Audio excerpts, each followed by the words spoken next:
Hey guys, subscribe for daily knife content, and if you're shopping for knives and gear, make sure you check out the description of the video you're watching right now for links to some great online retailers. There's also individual links for knives that I personally recommend. Thanks! What's going on YouTube? Metal Complex here, and today I've got another interesting knife review slash knife overview to share with you guys. This is the Finch Knife Co. Holliday, which is apparently a reference to Doc Holliday. Very interesting, has that same sort of traditional meets modern sort of aesthetic. Thank you so much to Finch Knife Co. for sending this and the other knives along. Make sure you check them out. I will link this guy right down in the description, as well as Finch knives in general, so you guys can check them out. Thanks to my generous patrons who are supporting me right now. You can find the link for that in the description as well. And please make sure to follow me on Instagram at metal_complex. Let's go ahead and get a measurement of this guy. Overall length of the Finch Holliday coming in at about 7 1/8. Blade length is coming in at about 3 1/8, and your cutting edge is coming in at about 2.8, 2.75, something like that. Nice medium-sized knife. Let's go ahead and do some size comparisons up against the Ontario Rat Model 1 and 2. You can see here, yeah, I would call this a medium-sized knife. It's really close to the same size as the Ontario Rat 2. So anybody who's got that knife, yeah, it's going to be right around that size. How about up against the Spyderco PM2 and Para 3? PM2 and Para 3, you can see here, yeah, closer to the Para 3, but nowhere near as, nowhere near as tall in certain areas. I mean, it's kind of a rectangular frame, right? So you're not going to have the crazy aggressive lines or anything like that.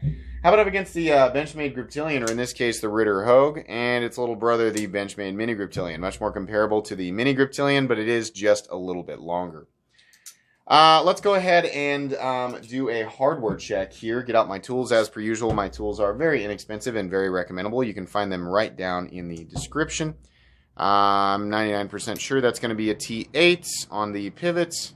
And yes, that's what that's going to be. Rest of the screws are T6, and there's a bunch of them because we have overlays being held in, and there's probably one screw underneath the scale right there. So yeah, probably 4 per side, plus the pocket clip screws.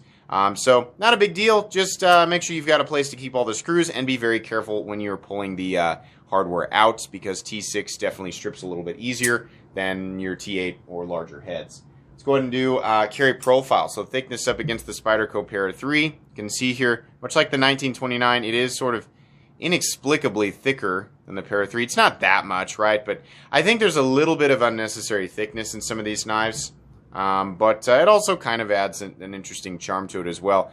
Height and length up against the PM2 and Para 3, you can see here it's nowhere near as long as either of them, and definitely nowhere near as tall, even though it does have a flipper tab. So it's making up for that, a little bit for that in dimensions, or some dimensions. Let's go ahead and do a measurement of blade stock thickness. I'm going to guess that much like the other models that I took a look at here recently, this guy's not going to be super thick on the spine. Yeah, 115 thousandths or so, so not a whole lot of thickness there. It just adds curiosity as to why they went with such thick scales. Not massively thick, just a little bit. Whoa! Sorry about that. Probably charging the logo on the front of it. No milling on the inside, but that's okay. I don't think it necessarily needs it. You can pick up my flashlight down in the description as well. Weight on this guy. Knife is coming in at a totally reasonable 3.5 ounces. I think for the most part, this is going to be a pretty easy knife to carry. Some people might have a slight issue with the fact that the scales are a tad thick, but for the most part, yeah, it's not going to be an ultra cumbersome object. Wouldn't recommend the knife in athletic shorts, but pretty much anything else, and you're probably going to be okay. Is there anything else that we need to talk about that on that front? I don't think so. By the way, the logo does glow, and we'll go ahead and demonstrate that real quick. That's why the flashlight was on like maximum brightness mode. Yeah, just like the other models, the logo does glow, which I think is cool. It's not something we need, but it's neat. Sometimes elements like that are cool, because there are a bajillion knives out there that just cut, and this one also cuts. So I appreciate when we see additional elements, even if we don't necessarily need them. And it's done well, too. Fit and finish all the way around on this guy actually is really, really good. The seam work or well, the transition from the stainless steel, it's not really a bolster, it's the frame, so faux bolster, I guess.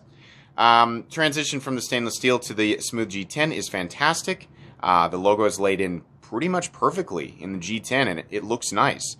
This is a very boxy design, so there's a lot of opportunity for edges and things to be sharp. But no, he's actually taken, extra efforts to make sure, or at least in the design, because this is production made, and it's also foreign made. This is the company is out of Stillwell, Kansas, but these are foreign made knives. But yeah, the design includes excess machining on the corners and things like that to make sure that these otherwise very pointy edges are nicely knocked down, and that's something that I appreciate. Absolutely. Not much to speak of in the way of ergonomics, but again, obviously the idea was to achieve a certain aesthetic, and that included a very rectangular body. There is a cutout right here that allows easy access to the bolster lock, and that's nice. Some companies just decide not to do that, and it's frustrating because it makes it hard to get your finger in there. Not on this guy. Very easy to get your finger in there and disengage it. That is pretty much the only line that's going to lock you in at all. If you're working in a slippery environment, this guy isn't going to be your best friend. But for the most part, it is easy to hang on to. There's plenty of handles, so I can still get a full grip on it, right? Ergonomics, there's really none to speak of, but can you hold on to it? Yeah. If you're somebody who really has to have that sort of melty ergonomic, that sort of hand-molding ergonomic experience, you're not going to find it with this guy. But do I feel like I could hold on to it while I'm cutting and using it day to day? Yeah, it's just nothing special. It's just a result of how they decided to do the handle here. Action on this guy is fantastic. There's no double clutch. Nice and smooth. Does take a little bit of encouragement to go into the handle, but that's okay. Really what I look for when it comes to action is just consistency in the surfaces on the inside. I don't like feeling gritty areas or bumpy areas or areas where it feels like it's slowing down. No. This is all consistent. Has a nice clicky metallic sound to it. Really good. And the detent is also click with no detent lash or detent play. That's fine. That's really all I could ask for. I mean, the action's great. This knife is running on bearings. I'm sure you guys could have guessed that, but yeah, it feels good. Honestly, it feels better than I would have expected. I don't know why, but it certainly does. The blade on this guy is a very traditional Wharncliffe style blade, and it has that same, when I say same, I mean same kind of finish that's on the 1929. Looks like it might be a hand-rubbed satin finish, but I don't think that it is, given the price point. But it does look good. It looks better than the vertical lines on a standard, like, machine satin finish. So I like that. I appreciate it. The edges of the spine are also really nicely knocked down up here, so you don't have unnecessary sharpness. And it's fully flat ground, which means as you're cutting, there's nothing that's really going to get in the cutting path. This traditional Wharncliffe style blade is great for EDC. I like that the tip sort of drops down, makes it a lot easier to sort of drive the nose into a package or do your draw cuts, things like that. I've come to really enjoy Wharncliffes and sheep's foot blades, and a lot of just where the nose is more down than it is up, like on a clip point or a drop point. I just really like that. It does come down to a fairly thin edge. It's not going to be like your ultimate luxury performance slicer, but is it going to make short work of stuff that you would, need to cut day to day? Just simple stuff as you're just, you're in your EDC day to day kind of stuff. Yeah, it's going to be just fine. I don't have an issue with that. It says Finch on one side, then it says 154 cm and Holliday on the other. Because of the placement, how they decided to do this, it's fine. I don't think we need to know that it's the Holliday because, hypothetically, if I purchased this, I would already know that. It probably could just say 154 cm, but it is small and completely and totally out of the way, so I really don't have an issue. The edge is done extremely well. There's no wonkiness or anything like that in the final cutting bevel. And I love 154 cm. I love that steel. It's one of my favorite steels ever. I do not have a problem with that steel at this price point. Absolutely not. I don't care if you can get the same steel for there's a lot. I mean, listen, there are, if we're going to talk about like S35VN, you can still find that in knives that are multiple hundreds of dollars, and you can also find it in knives that are less than $100. We've got too many people that base the value of the knife solely on the materials, and it's fine if you do that, but it's a flawed value system because there's a lot more that goes into a knife than just what it's made out of. Definitely. There are knives out there that have substantially more premium steels that cost less money than this, but their overall construction is just really blah, right? And so, from my perspective, I look at that and I think, well, that's why. It's because, we've got a freaking race motor and an old beat-up Honda Civic, essentially, on some of those. Whereas this guy, there's a lot more work that goes into it, or at least a lot more polishing that goes into it. So, at this price point, 154 cm, am I in agreement with that? I mean, considering you can get it for, $70, $80 right now? Yeah, it doesn't bother me at all. I love that steel, absolutely.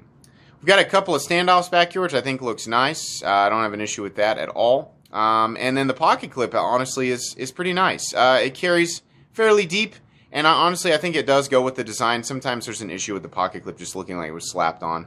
The other nice thing here is that the pocket clip is titanium, so that's neat.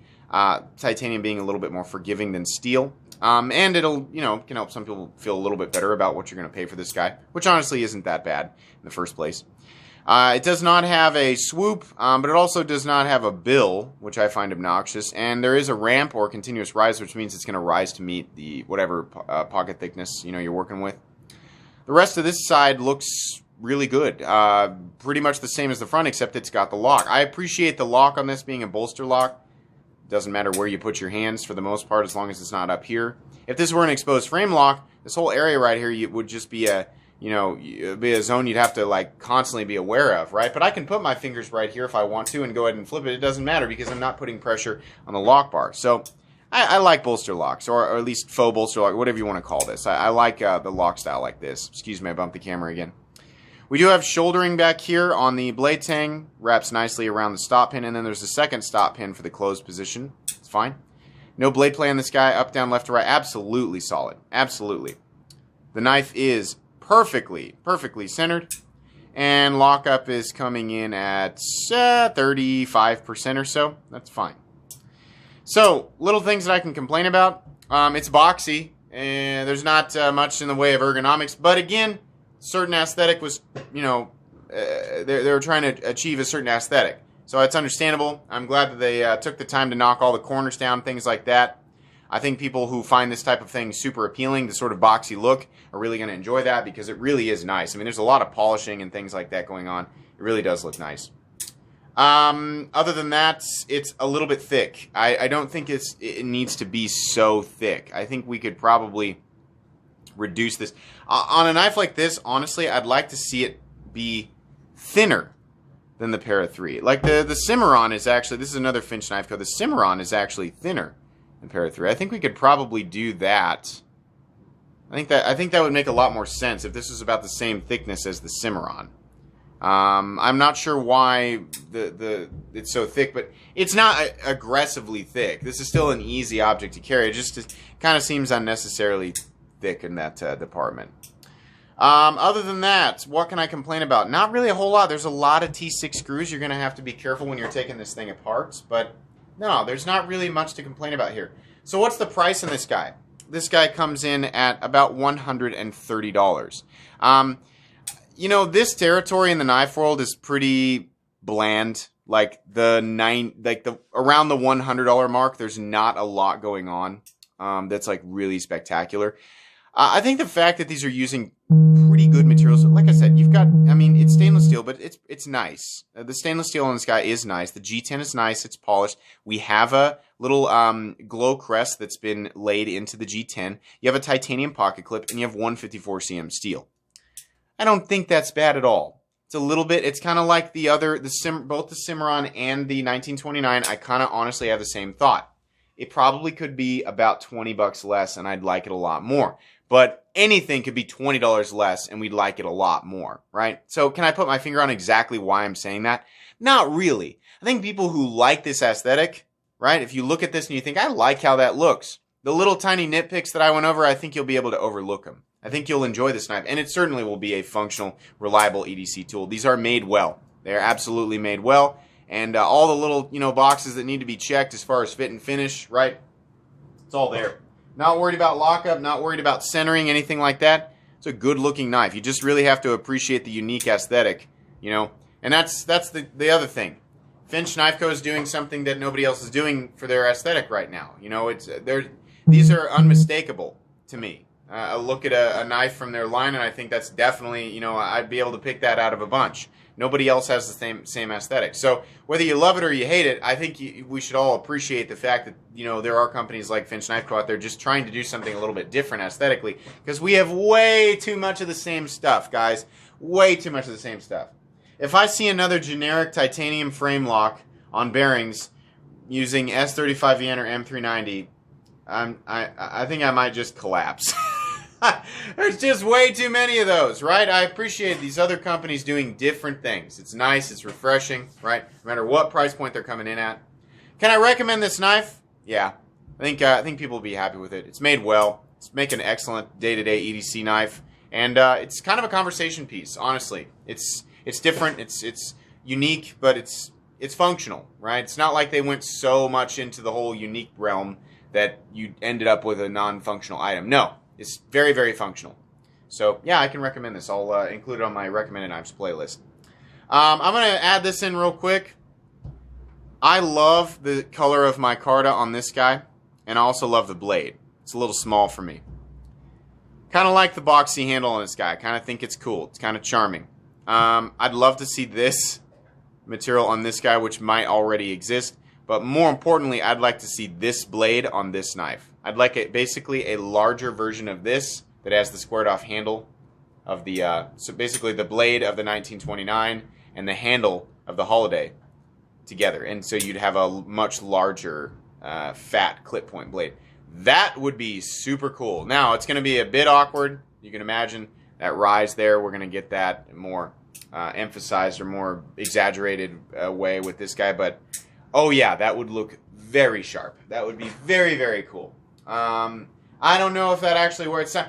Designing and getting a knife to come to fruition, it's not as simple as take this blade and put it on this handle and just smash it together and it'll work. Now, there's a lot of other things to consider, but I just really like the blade on the 29, and I like the handle on this guy in an odd, kind of charming way. And I just like to see those two things mixed together and be a little bit thinner. I'd be pumped. That would be really, really cool. Guys, I think that's pretty much it. I think that's really all that I can say. Like I said, check out this knife and Finch Knife Co. in general right down in the description. Please make sure to follow me on Instagram at metal_complex. Guys, if you enjoyed this video, please leave a like. If you'd like to check out my other content, I do, of course, have lots of videos of knives that are either expensive or inexpensive that I do or don't like, so check those out. And if you enjoy all my content, go ahead and click on that Metal Complex logo right there and subscribe because there's definitely more coming. Thanks again for watching, everybody, and have a great day.